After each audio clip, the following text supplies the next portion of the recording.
Today, on What the Heck is Happening in HR, we're speaking with Mary Stockwell. Mary has an amazing career story about how she leveraged her skills to pivot into different businesses and help her grow in a corporate world, but also made her this entrepreneur. And so I want her to share her story with us. Thanks for joining us today, Mary. For our podcast disclaimer, please visit the episode description.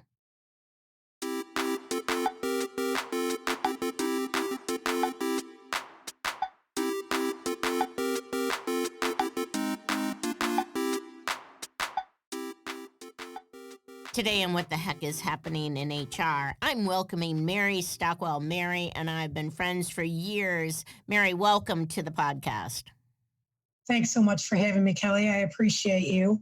Yeah, thank you. And so we're going to record a couple with Mary. So for those of you listening to this one, please know that there's another one because we have so much to share about her story.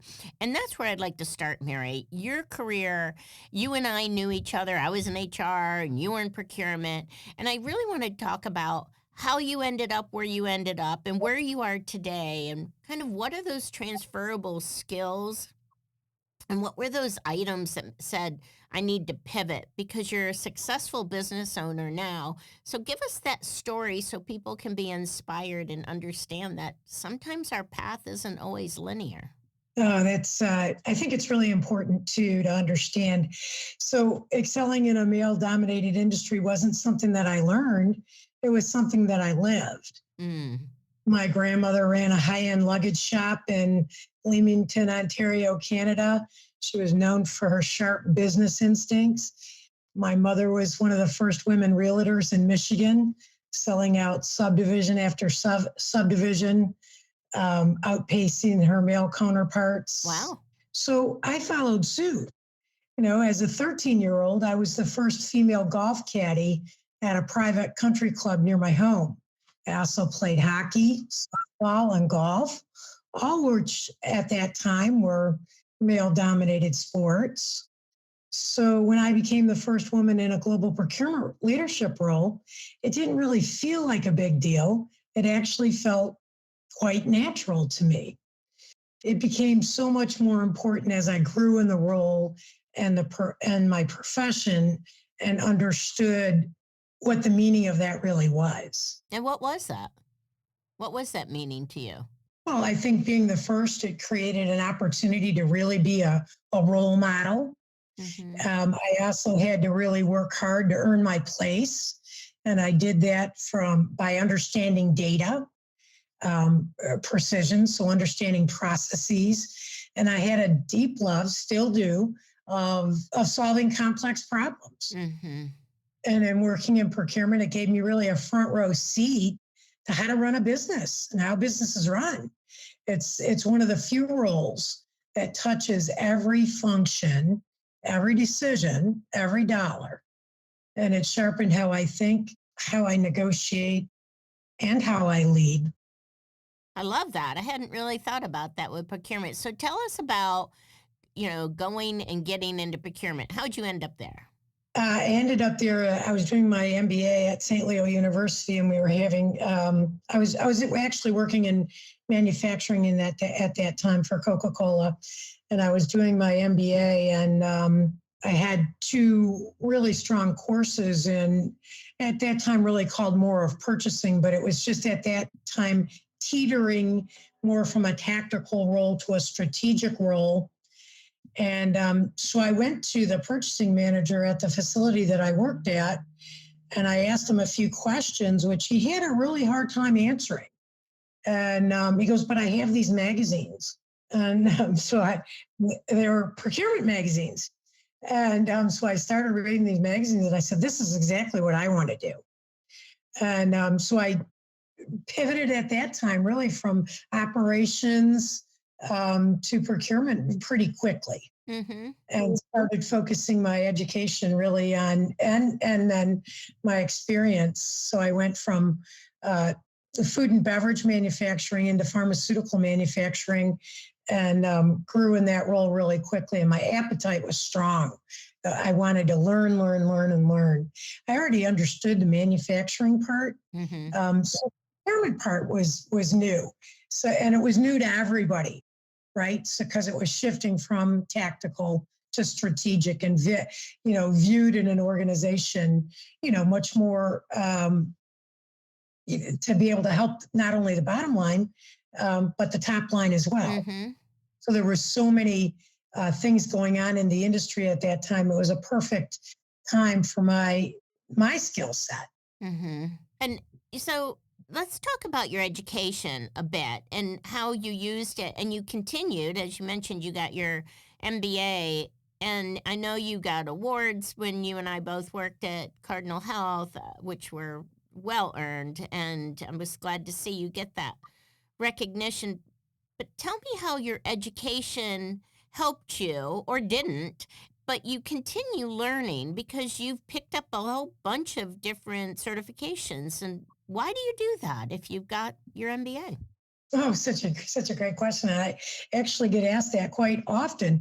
I think skill sets have to evolve over time. I mean, all almost all functions in an organization have evolved and changed, and you have to continuously understand the nuances of new things and how to, um, energize your mind to really help an organization and the teams that you lead. Mm-hmm. So I'm a lifelong learner. I continuously seek out new opportunities to learn different things that help me as an individual, help my skill set grow, particularly, leadership skills that have evolved significantly over time.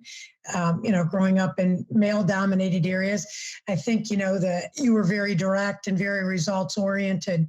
I think over time, I've softened that approach a little bit where, other skills like people skills come into place where, I learned myself more empathy, more better communication styles than what I had really kind of grown up with. Mm-hmm. Yeah, it's really all that we knew. It's all that Exactly. was there and it worked and we were being rewarded for it. And I do wonder, I go back and forth in my own mind going, was I not genuine then? Was I doing any of that imposter syndrome stuff? It was probably a whole bunch of that. Because, maybe I did raise my hand to do something and had to quickly make sure I knew what I signed up for and I knew what I was doing. But did that mean that how I got that or how I approached it wasn't me? I mean, how do you pivot those skills and not lose yourself in all of it? I mean, you've done a really good job of it. You're so detail oriented, you're so organized, you're so inclusive, you're so um, willing to find options and to solve that problem. I think those are the skills that when I worked with you, I mean, I just was and still am in marvel. So tell me about that. How do you get those and pivot and use those without losing yourself?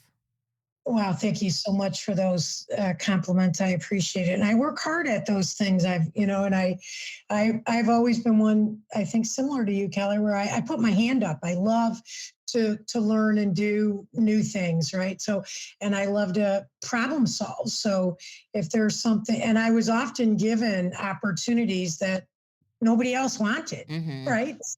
I think that's a key thing too. I always put my hand up. I loved, doing things, particularly things that impacted the greater good. So, for example, in procurement, I started out in indirect procurement, which is everything that has an emotion to it within an organization. From the chair that you sat in to the uniform that you wore, to the hairnet that you wore. So, I mean, everything to the travel, to the airline you traveled on. So, all of those things had emotion to it. Hmm. So, I enjoyed solving those types of problems and creating really an employee experience from an indirect standpoint. And I still do those types of things today as I've pivoted into coaching and consulting. Yeah, what is it? Just two final questions here on your career, Mary.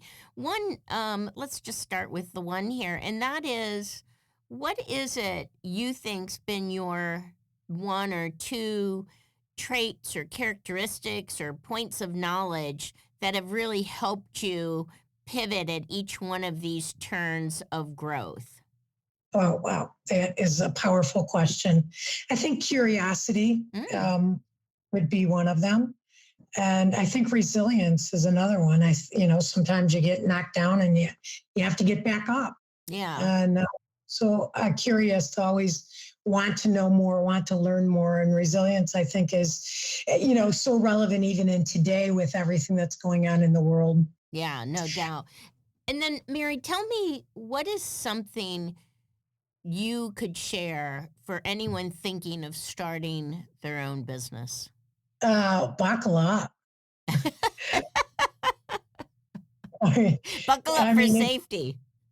yeah, it could be feast or famine. I think you really have to start with a really strong business plan. Really think through your business, what it's going to look like in 2 to 3 to 5 years, and plan your finances accordingly. Right. So if you're not going to have investors in your business, likely you're going to have to bootstrap it yourself. So you really do have to think of those things through. More and more people are becoming entrepreneurs today, Mhm. which I think we'll talk about next. Mm. But you do have to be prepared. Really take the time to create the business plan, to create the vision, and to make sure that you have the proper resources. You don't have to have all the best and the fancy tools to begin with, but you do have to have some really great processes. Yeah. Oh, I love that. Love that. Mary, thanks for sharing your journey. I think the fact that you grew up in that environment where that expectation of participation was that standard was set for you, and then the world opened up to give you opportunities to continue that legacy created from your grandma and your mom for sure. And I appreciated you sharing those. And I hope that your story gives people ideas as to where they can transfer their skills, where they can find their passion, and where perhaps they can even look at their background and their history to see where they can go in the future. Thanks so much for joining us today, Mary. You're welcome. Take good care.